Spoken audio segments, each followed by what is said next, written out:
আমার নাম রামগোপাল। তো প্রায় 4-5 বছরই করি। তো জমি চাষ করা লাগে, চাষ করার পরে তারপরে ভুট্টার বীজ আনিয়ে এখন যে গাড়া লাগে এটা করি, বড় পাবার তিলে দিই, এগুলো দিয়ে চাষ করি। এটা তো দোকান থেকেই সংগ্রহ করি। এটা তো মনে করেন যে ভুট্টা আমরা দোকান থেকে নিয়ে আসার পরে ওই আপনার পুরাটন দিয়ে মাখা লাগে, মাখার পরে তারপর আমরা গাড়ি চাষ করা লাগে, ঘোষ টানা লাগে, আবার মখন যে বান্দা লাগে। ওটা যখন আস্তে আস্তে যখন মখন যে প্রায় 1-1.5 করে 1 হাতের মতো হয়ে গেল, তখন মনে যে সার দেই, সার দেওয়ার পর মতো বান্দাই দেয় লোক নিয়ে, বান্দা দেওয়ার পর তারপর পানি দেওয়া লাগে, তারপর আস্তে আস্তে তো বড় হয়, তারপরে স্প্রে করা লাগে পোকা মাকড়। এটা মনে করো 3-4 মাসের মতো লাগছে। এটা মনে করো 4 মাস পরে এখন মনে করো আরো 10 দিন 15 দিন এরকম যাবে, তারপরে ভাঙবো, ভাঙার পরে তো তারপরে তো শুকা লাগবে। এটা ভাঙার পরে আবার এই গাছগুলো কাটিয়ে নিয়ে যাবো, শুকাবো, তারপরে আবার মনে গোবর টোবর দেওয়ার পরে আবার চাষ করবো, চাষ করবো আবার আমন ধান লাগাবো। হ্যাঁ, এগুলা তো বর্তমানে মন চলছে 900 টাকা, 1000 টাকা।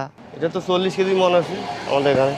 তো মনে 44 কেজি, 40 কেজিতেই ভাবি 900 টাকা। এখানে জমির পরিমাণ আছে মনে একদম 30 শতক, আনুমানিক কত হবে মনে 20-22 মন এরকম হবে। এ পর্যন্ত আমার খরচ গেছে মনে ভুট্টার বীজ গেছে 2 কেজি, 3 কেজি গেছে, 3 কেজি মনে 1000 টাকা কেজি নিচ্ছে, 3000 টাকা। এরপরে সারও মনে না হলো 1003 টাকার মতো গেছে। আর এরপরে মনে গোবরে টোবরে মানুষই টানছে মনে করো 2-2.5 টাকা এরকম গেছে। আর প্রায় 8-9 টাকা মতন গেছে খরচ। পরিশ্রম তো আছে, আবার এর মধ্যে পানি দিছি খেতে, শ্যালোর পানি। ওখানেও মনে যে দোন করা 300-250 এরকম গেছি, 400 গেছি।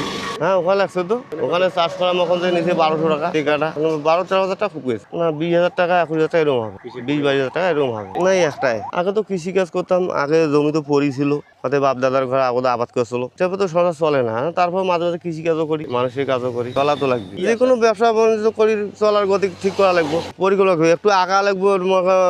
গরু টরু এত রওয়া যাবে, বিভিন্ন ধরনের একটু কাজ আছে। টাকা দিলে তো একটু বাড়ার দান্দাই করবো।